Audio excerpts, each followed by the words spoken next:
राजस्थान और यूपी में कैसे देखते हो आप इस वक्त जो कोई शक नहीं कि दोनों जगह में इंडिया गठबंधन बेहतर करेंगे। राजस्थान में पिछले बार हम शून्य थे, इस बार तो बहुत बहुत अच्छे रिजल्ट मिल जाएंगे। मैं तो गया नहीं राजस्थान क्योंकि वो हो चुका था जब मैं आ सका, लेकिन लोग मुझे जो बताए हैं वहाँ से बहुत बहुत इनकरेजिंग है।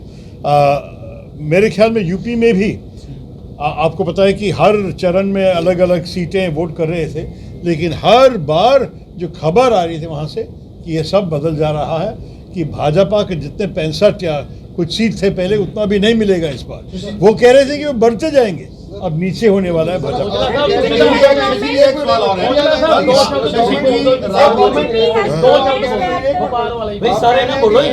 इंडिया अलायंस की गवर्नमेंट बनने जा रही है, आप ये दावा कर रहे हैं, लेकिन प्राइम मिनिस्टर कैंडिडेट का कोई भी अभी तक ऐलान नहीं किया। कई बार तो आपका ही नाम आ जाता है कि शजूद। देखिए, इस विषय पे एक पार्लियामेंट्री सिस्टम में तय करने की कोई ज़रूरत नहीं है। आपको 2004 में डॉक्टर मनमोहन सिंह के लिए वोट किया था। बात यह है कि जब इंडिया गठबंधन जीत जाएगी तो सारे पार्टी में, हमारे पास 26 पार्टियां हैं, सारे नेताओं बैठ के वो लोग तय करेंगे कि उनमें से एक जो अध्यक्ष के रूप में प्रधानमंत्री का काम करेगा और सरकार को नेतृत्व दे देगा, ये कौन होगा। मेरे ख्याल में हमारी तो प्रेसिडेंशियल सिस्टम नहीं है, प्राइम मिनिस्ट्रियल सिस्टम है। हमारा बहुत बड़ी अफसोस की बात है कि हमारे पार्लियामेंट्री सिस्टम को प्रेसिडेंशियल तरह से चला रहा है मोदी जी। ये नहीं होना चाहिए था। शशि की बात, राहुल जी भी आते हैं, कहते हैं कि मित्रों का 16 लाख करोड़ रुपए का कर्जा माफ कर दिया गया। अगर इंडिया गठबंधन की सरकार आती है तो क्या ये वसूली उन मित्रों से की जाएगी, क्योंकि किसानों का कर्जा जो है वो तो माफ किया नहीं जा रहा। बिल्कुल, हमारी चिंता ये है कि अमीर लोग के कर्ज अब माफ कर रहे हैं और साधारण लोग के कर्ज अब माफ नहीं कर रहे हैं। कोई अमीर आदमी का आत्महत्या के बारे में आप सुना है? कितने किसानों के आत्महत्या, ये 10 साल में करीब 1 लाख किसान अपने जीवन को बलिदान किया है क्योंकि उनको जी नहीं सके। तो इसलिए हम चाहते हैं कि ये सब ठीक तरह समझ के पॉलिसीज को बदल ले। कि क्या अगर कांग्रेस की सरकार आती है इंडिया गठबंधन की तो उनसे वसूली की जाएगी उस पैसे की जो माफ। देखिए, ये सब नियम के अनुसार जरूर की जाएगी और कोई शक नहीं हो। सर, प्रोजेक्ट तो हर पार्टी लेके आ रही है, प्रोजेक्ट जो है नए प्रोजेक्ट सारी पार्टीज लेके आ रही है, बट ग्राउंड लेवल पे उसकी इम्प्लीमेंटेशन को लेकर ये कांग्रेस का क्या प्रस्ताव? देखिए, ग्राउंड लेवल इम्प्लीमेंटेशन हमारे देश का सबसे बड़ा समस्या, लेकिन क्योंकि हम अभी 10 साल बाहर रहे, हम देखा है कि क्या अच्छा चल रहा है क्या नहीं चल रहा है, और बहुत ज्यादा चीज नहीं चल रहे हैं, उसको बदल के ही हम काम करेंगे। जैसे लाइक मुद्रा लोन की सुविधा अपना प्रधानमंत्री मोदी साहब ने दी है सबको, लेकिन ग्राउंड लेवल पे उसके पहले हम भी देते थे। बीइंग अ नॉर्मल मैन, अगर मैं जाता हूँ लोन लेने के लिए तो एज पर द नॉर्म्स कोई गारंटर सिक्योरिटी नहीं है, बट मैनेजर कहता है who are you, what is your financial status, why I am giving you your loan. तो what is the ground level truth implementation of the new projects?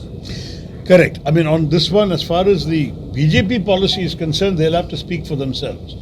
For us, we have always considered it necessary to have special consideration, whether it is student loans, whether it's mudra loans, microfinance, self-help groups. We have already had a policy when we were in UPA government to try and encourage opportunities for ordinary people, for the Aam Aadmi of this country, and I assure you we'll continue that policy.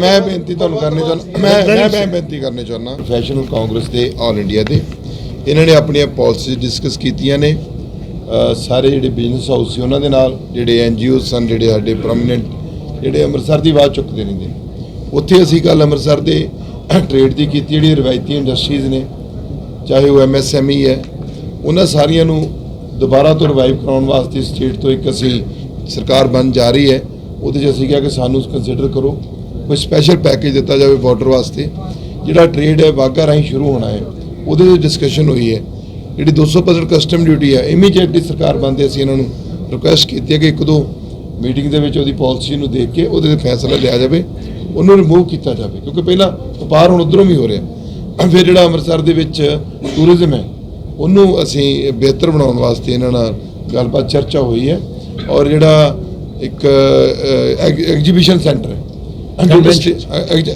Convention centre exhibition centre convention centre वो असीं चाहुंदे कि अमृतसर के 100-150 एकड़ जमीन च बने और bypass ring road के नाल बने ਔਰ ਮੈਂ ਇਹਨਾਂ ਨੂੰ ਬੇਨਤੀ ਕੀਤੀ ਹੈ ਕਿ ਜਿੱਥੇ ਵੀ ਸਰਕਾਰ ਇੱਕ ਸੈਂਟਰ ਗਵਰਨਮੈਂਟ ਇਹੋ ਜਿਹੀ ਪਾਲਿਸੀ ਲੈ ਕੇ ਆਵੇ ਕਿ ਜਿੱਥੇ ਕੁਦਰਤੀ ਫੁੱਟਫਾਲ ਹੈ, ਜਿਵੇਂ ਹੁਣ ਇੱਥੇ ਹਰਿਮੰਦਰ ਸਾਹਿਬ ਆਉਂਦੇ ਨੇ, ਬਹੁਤ ਟੂਰਿਸਟ ਆਉਂਦਾ ਹੈ, ਉਸ ਫੁੱਟਫਾਲ ਦੇ ਲਿਹਾਜ਼ ਦੇ ਨਾਲ ਸਰਕਾਰ ਉਹਨਾਂ ਨੂੰ ਗ੍ਰਾਂਟ ਦੇਵੇ, ਸਟੇਟ ਜ਼ਮੀਨ ਮੁਹੱਈਆ ਕਰਾਵੇ, ਇਹ ਗ੍ਰਾਂਟ ਦੇਣ ਔਰ ਇੱਕ 100-150 ਏਕੜ ਦੇ ਵਿੱਚ ਐਗਜ਼ੀਬਿਸ਼ਨ ਸੈਂਟਰ, ਸਪੋਰਟਸ ਸੈਂਟਰ, ਸਾਰੇ ਜਿਹੜੇ ਐਕਟੀਵਿਟੀਜ਼ ਨੇ ਉਹਦੇ ਅੰਦਰ ਹੀ ਆ ਜਾਣ।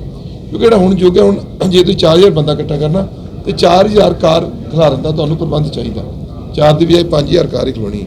ਉਹਦੇ ਵਾਸਤੇ ਬੜੀ ਖੁੱਲੀ ਜਗ੍ਹਾ ਚਾਹੀਦੀ ਹੈ ਔਰ ਫੁੱਟਫਾਲ ਵੀ ਈਜ਼ੀਲੀ ਹੋ ਜਾਏ। ਤੇ ਮੇਰਾ ਮੰਨਣਾ ਹੈ ਐਕਸਪ੍ਰੈਸ ਵੇ ਆ ਰਿਹਾ, ਉਸ ਤੋਂ ਕੋਈ ਲੈਗ ਲੈ ਕੇ ਉਹਦੇ ਦੁਆਲੇ ਕਿਤੇ 100-150 ਏਕੜ ਜ਼ਮੀਨ 'ਚ ਲੈ ਕੇ ਉੱਥੇ ਬਣਾਉਣਾ ਹੀ ਜ਼ਿਆਦਾ ਬਿਹਤਰੀਨ ਹੋਏਗਾ।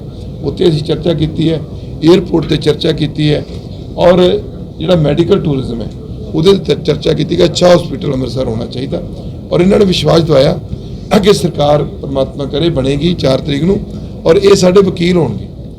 ਇਹਨਾਂ ਨੇ ਇਹ ਯਕੀਨ ਦਿਵਾਇਆ ਕਿ ਅਸੀਂ ਸਾਰੇ ਰਲ ਕੇ ਅੰਮ੍ਰਿਤਸਰ ਦੀ ਤਰੱਕੀ ਵਾਸਤੇ, ਤਾਂ ਇਹਨਾਂ ਨੂੰ ਇੱਕ ਸਿੰਬੋਲਿਕ ਵਿਜ਼ਿਟ ਸੀ ਤਾਂ ਕਿ ਇਹ ਹਕੀਕਤ ਜਾਣ ਲੈਣ।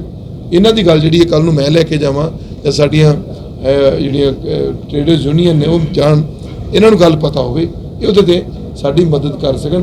ਜੇ ਪਾਲਿਸੀ ਚੇਂਜ ਕਰਨ ਦੀ ਲੋੜ ਪੈਂਦੀ ਹੈ ਪਾਲਿਸੀ ਚੇਂਜ ਕਰ ਸਕਣ। ਇੱਕ ਹੋਰ ਜਿਹੜੀ ਮੰਗ ਰੱਖੀ ਹੈ, ਆਮ ਜਿਹੜੀ ਪਾਲਿਸੀ ਹੈ ਸਕ੍ਰੈਪ ਕਰ ਦਿੰਦੇ ਨੇ ਪੁਰਾਣੀ। ਅਸੀਂ ਇੱਕ ਇਹਨਾਂ ਨੂੰ ਰਿਕੁਐਸਟ ਕੀਤੀ ਹੈ ਕਿ ਪੁਰਾਣੀ ਪਾਲਿਸੀ को ਸਕ੍ਰੈਪ ਨਾ ਕਰਿਓ, ਪਾਲਿਸੀ ਅਮੈਂਡਮੈਂਟ ਕਰੀਏ। ਜਿਹੜਾ ਪੁਰਾਣਾ ਵਪਾਰੀ ਹੈ ਉਹ ਪਹਿਲਾਂ ਉੱਚ ਕੰਮ ਕਰ ਰਿਹਾ, ਆਲਰੇਡੀ ਕੋਈ ਇੰਡਸਟਰੀ ਲਾ ਰਿਹਾ, ਉਹ ਨਵੀਂ ਪਾਲਿਸੀ ਦੇ ਨਾਲ ਉਹ ਇੰਡਸਟਰੀ ਨਹੀਂ ਲਾ ਸਕਦਾ। ਅਸੀਂ ਇਹਨਾਂ ਨੂੰ ਰਿਕੁਐਸਟ ਕੀਤੀ ਹੈ ਕਿ ਪੁਰਾਣੀ ਪਾਲਿਸੀ ਜਿਹੜੀ ਹੈ ਉਹਨੂੰ ਤੁਸੀਂ ਚੱਲ ਜਾਣ ਦਿਓ, ਉਹਨੂੰ ਤੁਸੀਂ ਉਹਦੀ ਅਮੈਂਡਮੈਂਟ ਕਰੋ, ਉਹਦੀ ਮਰਜ਼ੀ ਹੈ ਅਗਲੇ ਨੇ ਨਵੀਂ ਚਲਾਉਣਾ ਕਿ ਹਾਂ ਨਵਾਂ ਪ੍ਰੋਜੈਕਟ ਨਵੀਂ 'ਚ ਲੱਗੇਗਾ, ਪੁਰਾਣੇ ਪ੍ਰੋਜੈਕਟ ਨੂੰ ਰੋਕਿਆ ਨਹੀਂ ਜਾਊਗਾ। ਇਸੇ ਤਰ੍ਹਾਂ ਜਿਹੜਾ ਰੀਅਲ ਸਟੇਟ ਦਾ ਮੁੱਦਾ ਉੱਠਿਆ, ਉਹਨਾਂ ਨੂੰ ਇੰਡਸਟਰੀ ਘੋਸ਼ਿਤ ਨਹੀਂ ਕੀਤਾ ਜਾ ਰਿਹਾ, ਉਹ ਵੀ ਰਿਕੁਐਸਟ ਕੀਤੀ ਕਿ ਉਹ ਵੀ ਘੋਸ਼ਿਤ ਕੀਤੀ ਜਾਵੇ। ਔਰ ਜਿਹੜਾ ਰੇਰਾ ਐਕਟ ਹੈ ਸਾਰੇ ਇੰਡੀਆ ਦੇ ਵਿੱਚ ABC ਕੈਟਾਗਰੀ ਸਿਟੀ ਨੇ, D ਕੈਟਾਗਰੀ ਤੱਕ ਵੀ ਹੈਗੇ ਨੇ, ਉਹਨੂੰ ਉਸ ਮੁਤਾਬਕ ਹੋਣਾ ਚਾਹੀਦਾ। ਇੱਕ ਜਿਹੜਾ ਰੇਰਾ ਐਕਟ ਬਣ ਗਿਆ ਜਾਂ ਵੱਡੇ ਐਕਟ ਬਣਦੇ ਨੇ ਉਹ ਵੱਡੇ ਬਿਜ਼ਨਸ ਹਾਊਸ ਲੈ ਕੇ ਬਣਾ ਲੈਂਦੇ ਨੇ, ਪਰ ਥੱਲੇ ਤੱਕ ਫਿਰ ਡਿਵੈਲਪਮੈਂਟ ਰੁਕ ਜਾਂਦੀ ਕਿਉਂਕਿ ਅਪਰੂਵਲ ਨਹੀਂ ਹੁੰਦੀਆਂ, ਫਿਰ ਇਲੀਗਲ ਬਣ ਜਾਂਦੇ ਨੇ।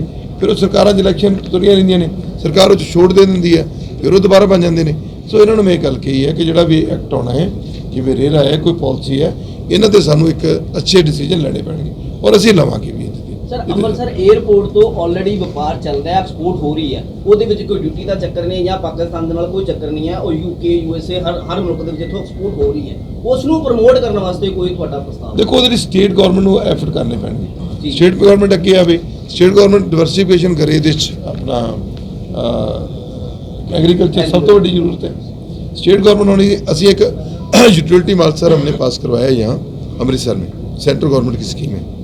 आज इतने को बहुत जिम्मे के सामने जितने स्पोर्ट्स लाते ना कॉम्प्लेक्स बनना, उत्थे यूटिलिटी माल लैके आ रहे हैं under one roof. All industry के काउंटर होंगे, जिमें चाहे जलंधर दे लुधियाने दे, एक ही रूप के थले उन्होंने काउंटर होंगे। जो साडा कोई व्यापारी आएगा वो एक ही रूप के थले आके उन्होंने गलबात करेगा, अपना समान लैके उत्थों जा सकेगा और उसके अंदर मॉल भी होएगा, होटल भी होएगा, एवरीथिंग उसके अंदर।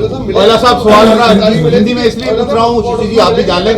औला साहब एक बड़ी समस्या यहाँ पर थी ट्रक की। औला साहब वही होएगा। औला साहब आपने जो मुद्दा उठाया, शशि जी आप इसकी हिंदी में पूछ रहा हूँ मैं, पंजाबी में आप जवाब दीजिएगा। आपने गांव-गांव जाकर युवा ढूंढने शुरू किए, वहां से जो नशा करता था उनको रिहेबिलिटेशन सेंटर में लाया।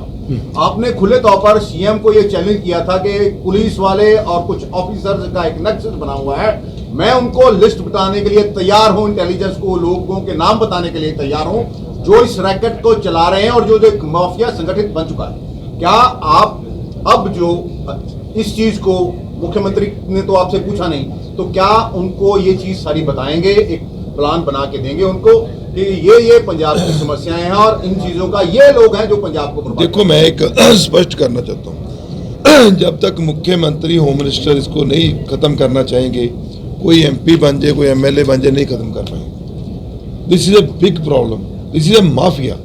माफिया हम किसे कहते हैं? जिसके पास पैसा आता है इलीगल वे से, और ये एक बहुत बड़ा माफिया है। मैंने बार बार CM को लिखा, CM ने कभी पूछा भी नहीं बुला के कि क्या दिक्कत है। ये नहीं ये CM, इससे पहले CM को भी लिखा।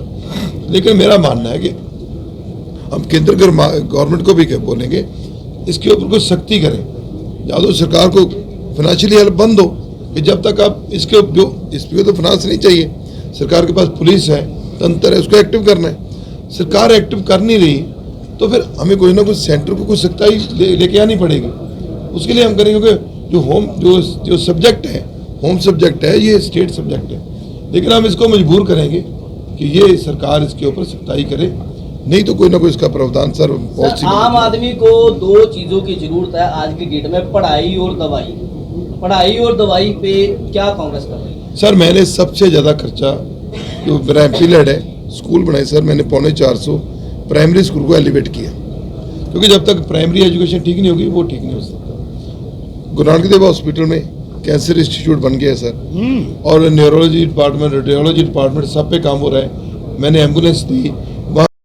अमृतसर था और इंडस्ट्री को लेकर आप बिजनेस से मिले, क्या देखिए बहुत सारी चीज माफ की बिजनेसमैन पाकिस्तान साहब बात करना चाहते हैं, बंद पड़ा है। भाजपा के उम्मीदवार भी ये कहते हैं, लेकिन हाईकमान बीजेपी हाईकमान कुछ नहीं कहती इस पे। नहीं, भाजपा कुछ नहीं कहती क्योंकि उनकी ही पॉलिसी है जो विफल हुए हैं और लोग असंतुष्ट है अमृतसर में। आपको मालूम था, जैसे मुझे आज बताया किसी ने, कि इतना बड़ा ट्रेड नहीं था, 4200 करोड़ की ट्रेड था पाकिस्तान के साथ अमृतसर के थ्रू। कह रहे हैं कि बांग्लादेश में उससे 10 बार है, 45 करोड़ का ट्रेड आजकल चल रहा है वहाँ बांग्लादेश साइड पे। लेकिन अमृतसर का दिक्कत जब ये लोग समझाए, मैं ये जानता हूँ क्योंकि जब मैं कमेटी का चेयरमैन था, गुरजीत सिंह औजला भी उसी वक्त कहा था कि आप आके देखिए वाघा में। उस जमाने में इतना रिस्ट्रिक्शन नहीं थे, फिर भी काफ़ी स्लो चल रहा था ट्रेड, और वो चाहता था कि हम आके देखें, क्योंकि अमृतसर के बिजनेस लोग चाहते थे कि हम ट्रेड को बढ़ाएं।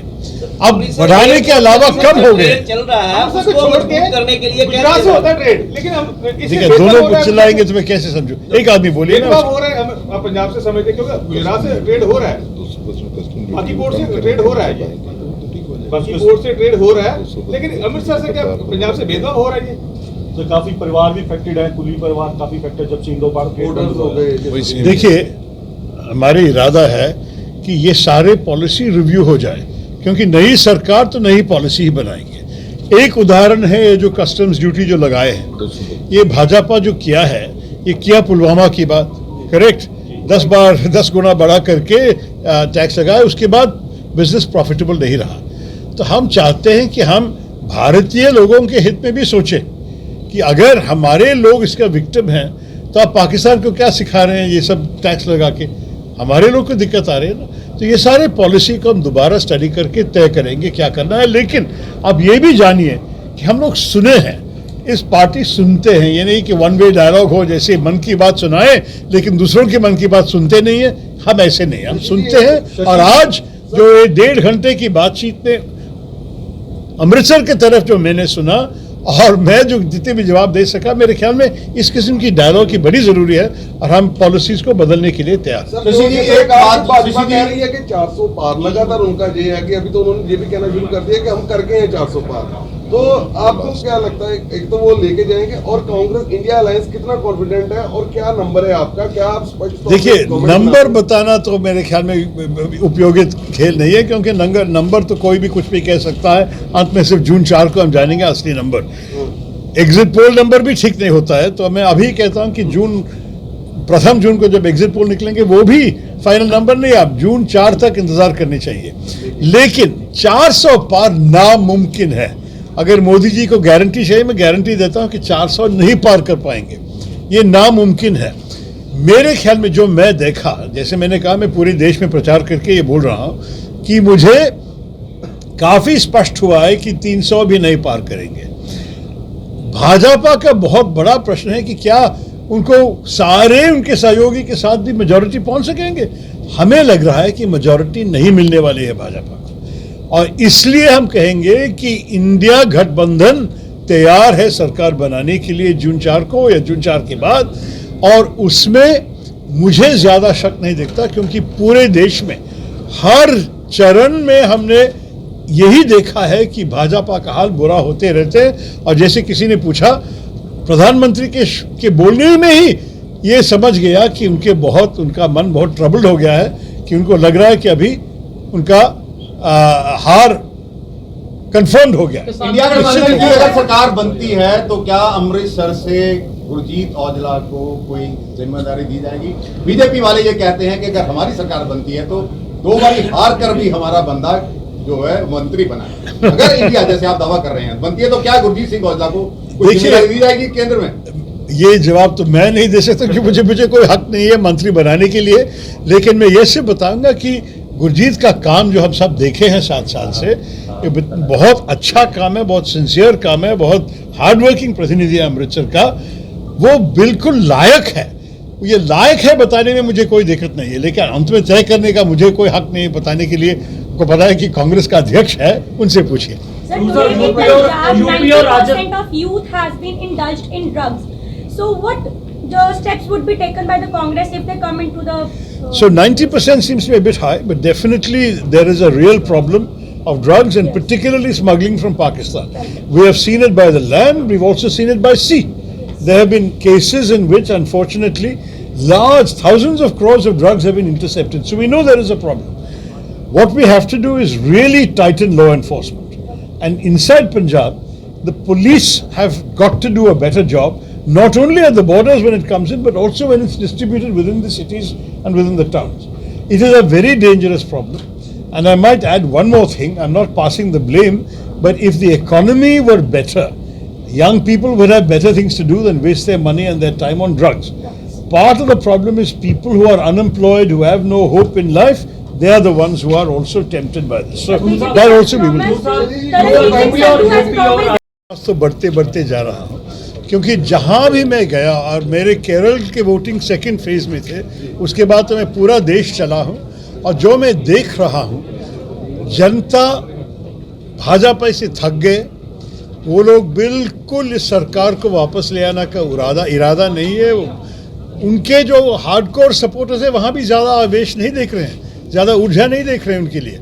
और हमारे लोगों के लिए, और हमारे जो सहयोगी हैं जो दूसरे पार्टी हैं, जैसे तेजस्वी बिहार में या शरद पवार साहब महाराष्ट्र में, इस किस्म के हमारे सहयोगी सारे बहुत बहुत कॉन्फिडेंस से कह रहे हैं कि उनको अच्छे सीट मिलने वाले हैं। तो हमें लग रहा है कि इंडिया अलायंस जून 4 को नई सरकार बनाएगी। इसमें सप्लीमेंट्री क्वेश्चन ये है कि जैसे जैसे 7वें फेज तक आए, मोदी जी जो प्राइम मिनिस्टर हैं जब भारतीय जनता पार्टी, इनके बयानों में एक आप देख रहे हैं कि चेंजिंग आती गई। पहले फेज में कुछ थी, सेकंड में, और जहां तक आगे टोटली बदल गई। इसका क्या कारण समझते हैं? देखिए, मैं तो ये समझा कि मोदी जी खुद समझने लगे कि ये हार आने वाली है, और ये हारने का एक सबूत है कि इस किस्म की बातें जो ये हिंदू मुस्लिम, वो खुद कहा कि अगर मैं हिंदू मुस्लिम बात करेंगे तो मैं योग्य नहीं है प्रधानमंत्री होने के लिए, और फिर भी ऐसे अगले दिन भी ऐसे ही कहा।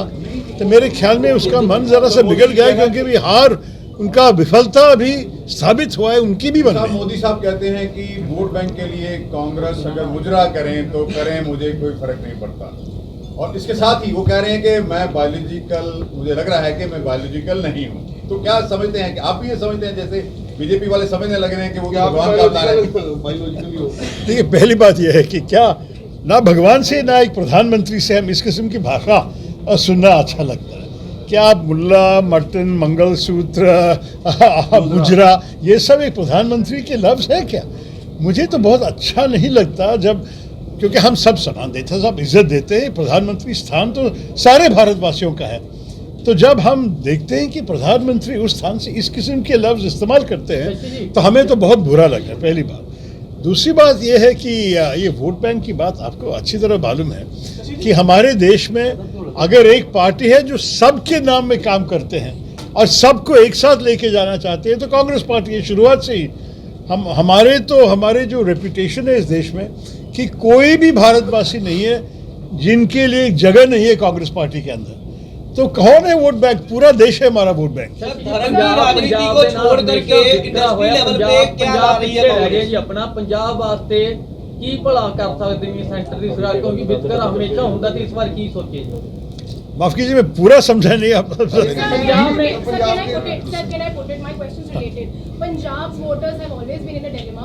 We've had an MP who's from Congress. We have a state government with AAP, and then we have a government in the center, which is BJP. Now, put it all together, Punjab, अभी हमारे discussion भी अंदर ये हुआ, a lot of projects and things have been lost in this political transition. Ji. So currently अभी इस situation में जो आज का वोटर है, वो पंजाब के लिए क्या एक्सपेक्ट कर सकता है, and politically what you can promise? देखिए, Punjab is a very important state for us. हमें तो लगता है कि पंजाब का विकास पूरा देश का हित में है। तो हम नहीं चाहते हैं कि पंजाब, आपने जैसे कहा कि विक्टिम बन गए हैं कि सारे कॉन्ट्रडिक्शन, ऐसे नहीं होना चाहिए। और मुझे अच्छा नहीं लग रहा है क्योंकि मैं तो केरला से आया हूँ, मैं भी देखा हूँ कि हमारे जवान युवा इस देश में रह के काम करने के अलावा छोड़ के जा रहे हैं, पंजाब से भी निकल जा रहे हैं, केरला से भी जा रहे हैं। मुझे ये पसंद नहीं है। मैं चाहता हूँ कि हम ऐसे देश बनाए कि हमारे युवाओं के लिए अवसर बढ़ जाए और वो यहाँ रहने चाहेंगे। तो इसलिए बड़ी ज़रूरी है कि पंजाब के लिए वर्क नहीं है ना। आप देखिए कि जब बेरोजगारी इतने बढ़ते जा रहे हैं तो वो क्या करेंगे यहाँ, इसलिए वो लोग जा रहे हैं। हम चाहते हैं कि इकोनॉमी, हम अर्थव्यवस्था एक सीधी जनता के लिए बनाए कि हम काम वाले, हमारे फोकस है जॉब क्रिएशन। और जॉब क्रिएशन हमने हमारे मैनिफेस्टो जो न्याय पत्र लिखे हैं उसमें काफ़ी डिटेल में हमने बता दिया है कि किस किस्म के पॉलिसीज हम लेके आएंगे जो पंजाब में भी आपको बेनिफिट मिलने वाली है। सर, आपने अग्निवीर योजना जो कांग्रेस ने कह दिया राहुल जी ने कि बंद ही करेंगे, लेकिन उसमें उसको रेगुलर कैसे, उसमें कैसे जाएंगे? उसमें आपने थोड़ा सा क्लैरिटी नौजवानों के मन में नहीं है कि रेगुलर भर्ती होगी या किस तरह, क्योंकि बहुत सारे पंजाब के भी आप हर गाँव में चले जाओ, हर गाँव में आपको एक ना एक शहीद का आपको गेट मिलेगा और पंजाब के लोग जाते हैं, तो इस पे थोड़ी सी क्लैरिटी। बिल्कुल, आर्मी में तो पंजाबी बहुत अच्छी रिप्रेजेंटेशन है। मेरे ख्याल में एक ज़माने में 25% भारतीय आर्मी पंजाब से ही थे। तो हम चाहते हैं कि आर्मी का प्रोफेशनलिज्म जो है, इसका जो एक्सेलेंट प्रोफेशनल क्वालिटी, मैं तो जब यूनाइटेड नेशंस में काम कर रहा था, मैं तो समाधान में पीस कीपिंग में था और वहाँ हमारी भारतीय फौज की रेपुटेशन दुनिया के सबसे बेस्ट आर्मीज की में एक थे। तो ये है भारतीय आर्मी। अब आप 4 साल के लोगों को लेके आएंगे, 6 महीने की ट्रेनिंग करके उनको फ्रंट लाइन पे भेज देंगे, क्या किस्म का हमारे आर्मी की प्रोफेशनलिज्म को खराब कर रहे हैं आप ये अग्निवीर के नाम। और क्यों? पैसे बचाने के लिए। प्रधानमंत्री ने 2 बातें करी हैं। एक तो कहते हैं कि पंजाब में झाड़ू वाले ही अब नशा बढ़ा रहे हैं, और दूसरा जो इंडी गठबंधन को कहते हैं, इंडिया नहीं बोलते हैं वो, यहाँ पर आम आदमी पार्टी और कांग्रेस जो कहते हैं इनकी दुकान एक है और यहाँ पर अलग अलग रंग में हैं, ये 2 चीजें हैं। और इसके साथ ही सवाल पंजाब के लिए, देखिए प्रॉब्लम सब बता रहे हैं, लेकिन what is the solution for the Punjab all this problem? Solution आप तो काफ़ी सुने हैं, अभी हम तो 1.5 घंटे से बात कर रहे हैं गुरजीत और मैं, सारे पंजाब और अमृतसर के सोल्यूशन से हम बोल रहे थे। लेकिन जो आपने दूसरे विषय बताया मैं क्या बताऊं, हमारे देश ऐसे बहुत बड़ा देश है और देश के अंदर हर राज्य में अपने ही राजनीतिक इतिहास है, अपनी ही राजनीतिक कैरेक्टर है। तो मैं आपको बता सकता हूं, जो आपने उदाहरण दिया पंजाब और दिल्ली के बारे में, मैं तो केरल और तमिलनाडु के बारे में बता सकता हूं। केरल में 55 साल से हम कम्युनिस्ट के खिलाफ हैं और हम हर 5 साल सरकार बदलती ही रही है, कम्युनिस्ट एक तरफ से, कांग्रेस दूसरी तरफ से। लेकिन हमारे पड़ोस राज्य जो है तमिलनाडु, वहाँ CPM, CPI, कांग्रेस, हमारे जो सहयोगी है मुस्लिम लीग और DMK, सारे एक साथ है। ना कोई तर्क है, ना कोई प्रॉब्लम है, सब एक साथ चुनाव लड़े, पिछले बार भी लड़े, आज भी लड़े और कल भी लड़ेंगे, कोई तकलीफ नहीं है। तो ये 2 पड़ोस राज्य में ऐसे हो सकता है, तो क्यों नहीं दिल्ली और पंजाब में? दिल्ली की याथार्थ अलग है, ज़मीनी हकीकत पंजाब